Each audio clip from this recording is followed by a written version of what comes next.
The Man in Lower 10, Mary Roberts Rinehart. Chapter 7. A Fine Gold Chain. The conductor held it out to me, his face sternly accusing. "Is this another coincidence?" he asked. "Did the man who left you his clothes, and the barred silk handkerchief, and the tight shoes, leave you the spoil of the murder?" The men standing around had drawn off a little, and I saw the absolute futility of any remonstrance. Have you ever seen a fly who, in these hygienic days, finding no cobwebs to entangle him, is caught in a sheet of fly paper, finds himself more and more mired, and is finally quiet with the sticky stillness of despair? Well, I was the fly. I had seen too much of circumstantial evidence to have any belief that the establishing of my identity would weigh much against the other incriminating details. It meant imprisonment and trial, probably, with all the notoriety and loss of practice they would entail. A man thinks quickly at a time like that.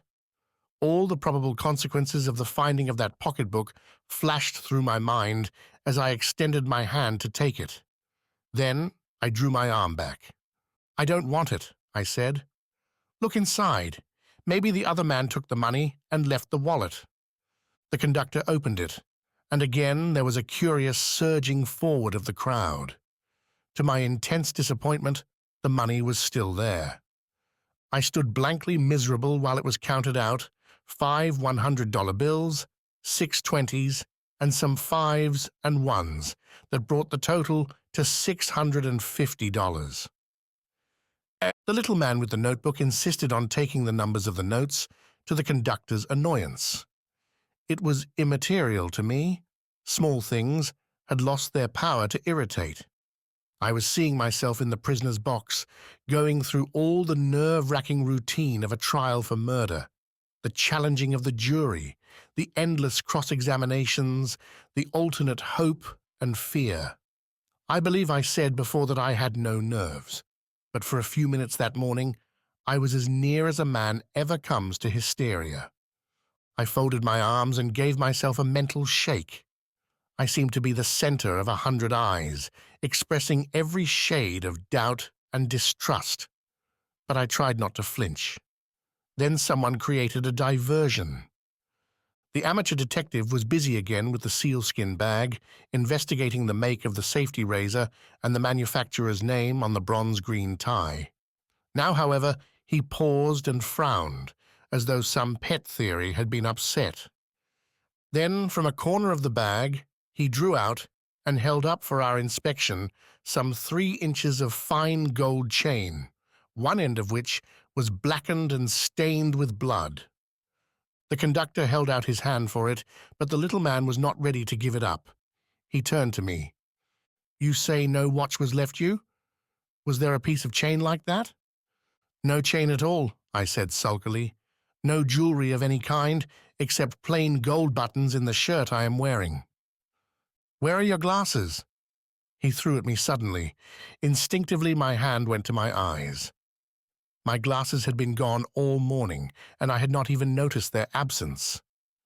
The little man smiled cynically and held out the chain. "I must ask you to examine this," he insisted. "Isn't it a part of the fine gold chain you wear over your ear?" I didn't want to touch the thing. The stain at the end made me shudder. But with a baker's dozen of suspicious eyes, well, we'll say 14, there were no one-eyed men. I took the fragment in the tips of my fingers and looked at it helplessly.